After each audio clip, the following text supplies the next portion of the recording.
अधिक महिना सुरू झालेला आहे. अधिक महिन्यातला उद्या पहिला गुरुवार आणि त्याच्याच मध्ये गुरुपुष्यामृत योग म्हणजेच काय अतिशय दुर्मिळ दुग्ध शर्करा असा हा योग आहे. आजच्या व्हिडिओमध्ये ह्या संपूर्ण अधिक महिन्यामध्ये किंबहुना जितके काही गुरुवार येणार आहे आणि उद्याचा तो गुरुवार खूप महत्त्वाचा असणार आहे.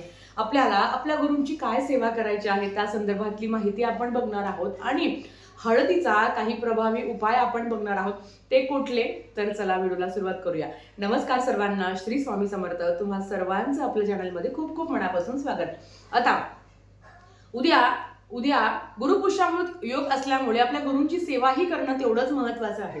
भगवान विष्णू, माता लक्ष्मीच्या आपण उपासना करत असतो, सेवा करत असतो, पण आपले गुरु, कारण कुठलीही सेवा ही पूर्ण होण्यासाठी गुरूंची सेवा करावीच लागते आणि गुरुपुष्यामृत योगावर काहीही करणं नाही झालं तर गुरूंची सेवा तर आपल्याकडनं झालीच पाहिजे. आता ही सेवा काय तर अर्थात ज्यांचे गुरुवार चालू आहे, ज्यांचे 11 गुरुवार चालू आहे, ज्यांचे संकल्पयुक्त पारायण चालू आहे, त्यांची उद्या सगळी सेवा होणार आहे. पण ज्यांचं काही चालू नाही आहे, ज्यांची नित्य सेवा पण ज्यांच्याकडनं होत नाही आहे, त्यांनी उद्या काय महाराजांची सेवा करायची, दत्त महाराजांची काय सेवा करायची ते बघूया. आता दत्त महाराजांच्या सेवेबद्दल जर सुरुवात केली तर गुरुचरित्र ग्रंथातील 14वा आणि 18वा अध्याय आवर्जून पठण करावा.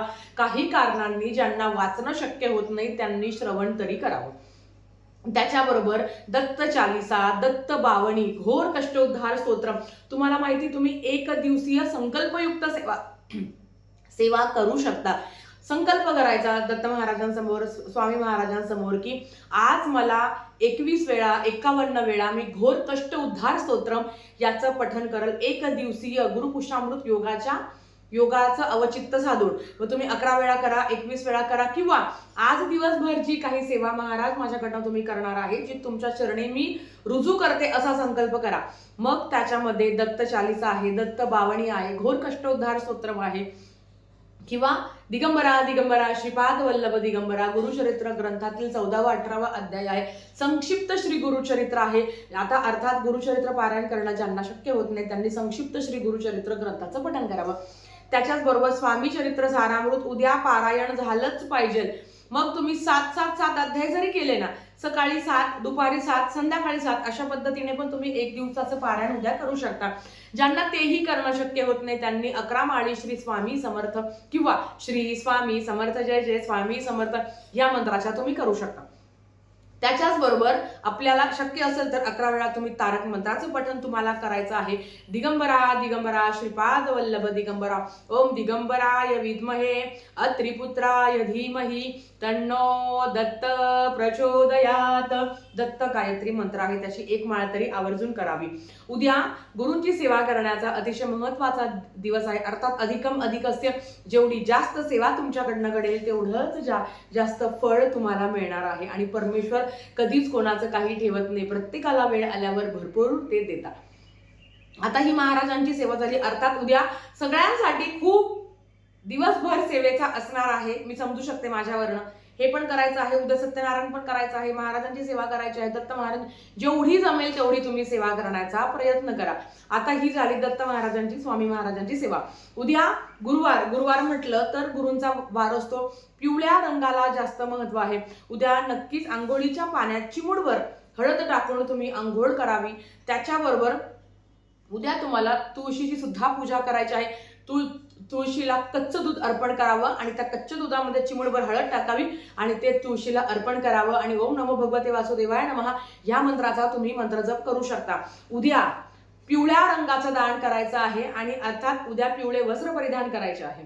बघा, तुम्हाला सांगते, एखाद्याचा गुरु खराब आहे किंवा अडलेली कामी मार्ग लागत नाही आहे, अडलेलं जे काय खूप दिवसाचं रखडलेलं काम आहे किंवा इच्छापूर्तीसाठी म्हणायला हरकत नाही, तर अशा वेळेस प्रत्येक गुरुवारी तुम्हीही पिवळे वस्त्र परिधान करायचं आणि पिवळं दान करायचं असतं.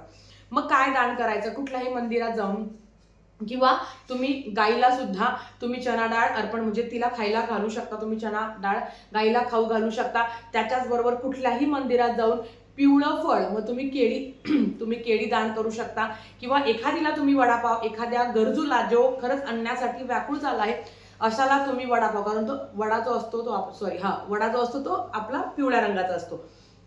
म्हणून तुम्हाला वडापाव दान करू शकता, नाहीतर अर्धा डझन केळी, 1 डझन केळी कुठल्याही मंदिरात जाऊन तुम्ही दान करू शकता. तुम्ही फुटाणे दान करू शकता. या विविध गोष्टी आहेत ज्या तुम्ही दान करू शकता आणि अर्थात महाराजांची कृपा प्राप्त होतेच, यात काही शंका नाही. आता दान करायचं सांगितलं तर मग तुम्ही पिवळी मिठाई पण दान करू शकता. एखाद्या गरीबाला करा किंवा मंदिरात जाऊन तुम्ही पिवळी मिठाई किंवा केळी असेल किंवा किंवा अन्नदानात म्हणाल तर मग तुम्ही अगदी मसाले भात पण तुम्ही दान करू शकता. जर तुमची यथाशक्ती असेल तर उद्या दानाला सुद्धा महत्व आहे. आता अधिकम अधिक असे, अर्थात जेवढं दान आपण करणार आहोत तेवढ्याच पटीने त्याचं आपल्याला कर्मफळ पण मिळणार आहे. पण त्याच्याबरोबर एक महत्वाची गोष्ट आहे. आता पुष्य नक्षत्र म्हटलं तर सोनं चांदी आता भाव तर गगनाला भेटलेले आहे. सर्वसामान्य लोक त्या गोष्टी घेऊ शकत नाही. पण हो, तुम्ही श्रीयंत्र स्थापन करू शकता.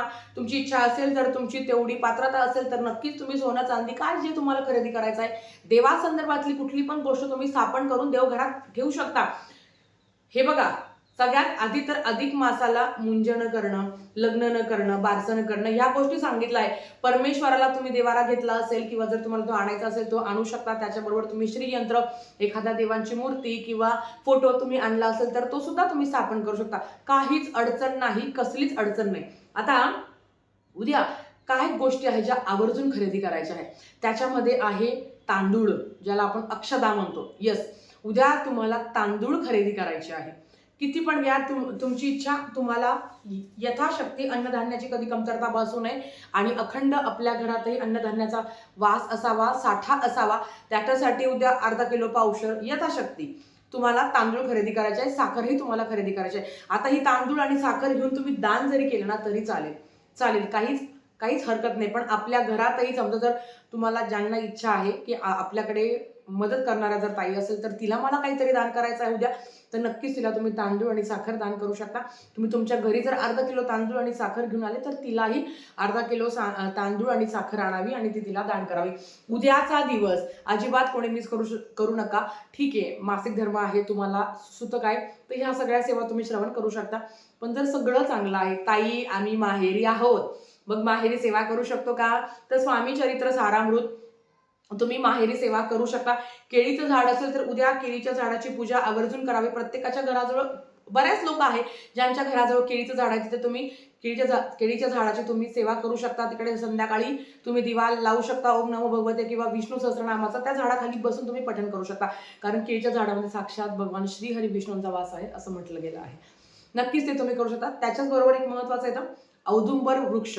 उद्या 11 प्रदक्षिणा औदुंबरा तुमच्या घराजवळ असेल, मंदिरात असेल तर जवळ दिगंबरा दिगंबरा श्रीपाद वल्लभ दिगंबरा ह्या मंत्राचा मंत्र जप करून 11 प्रदक्षिणा, 51, 108 तुमची इच्छा असेल तेवढ्या तुम्ही प्रदक्षिणा करू शकता.